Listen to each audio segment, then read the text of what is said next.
eyes are on the weather for this weekend because the Red Bull Air Race is in town at the Indianapolis Motor Speedway. They're racing in the air, not on the speedway. That's why Doug Bowles is here to tell us all about it.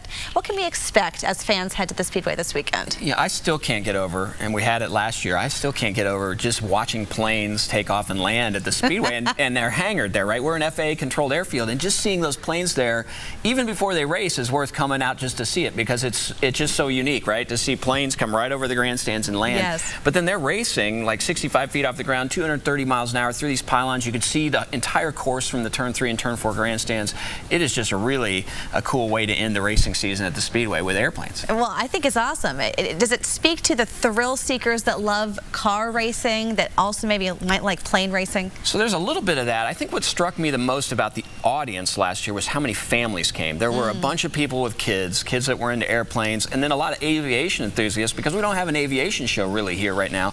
It was a great way to celebrate planes at the Speedway. The other thing that, because it's a Red Bull event, it comes with some really cool other athletes, right? So there are motorcycles, the BMX, there's the slacklining, all of those really cool things for fans when they're not watching planes in the sky, they're on the back of the grandstands. It just is it's just really one of the fun events, and it's really laid back. It's hard to explain without being there. Well, you guys have really changed the Speedway to make this course. Can you talk about that effort? So if you think about coming to the Speedway, right down the middle is our main drag, which they used for the IndyCar Grand Prix, but then there's a bridge over it that allows you to walk from one side to the other. We had to take that bridge down, obviously, and then we have to be an FAA-controlled airfield, so we get a certificate that says we're an airfield until Monday, so we have to live by some FAA rules. We have the control towers, pagoda, so telling people when to land, when to take off. There are places that I can't even go without violating some FAA rules. So that is the biggest challenge for us, getting it prepared, getting the scaffolding and all of the pylons up for the planes to go through.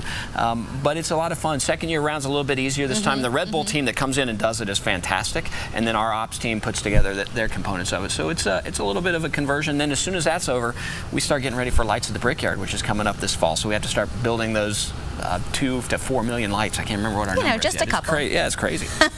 All right, Doug Bowles with IMS. Thank you. Yeah, thank you. I want to bring up a full screen here so all of our viewers can see it. The Red Bull Air Race season finale will be at the Motor Speedway this Saturday and Sunday. Tickets range from $20 to $75, depending on where you want to sit and which day you want to go. So you can learn more by heading to the Motor Speedway's website.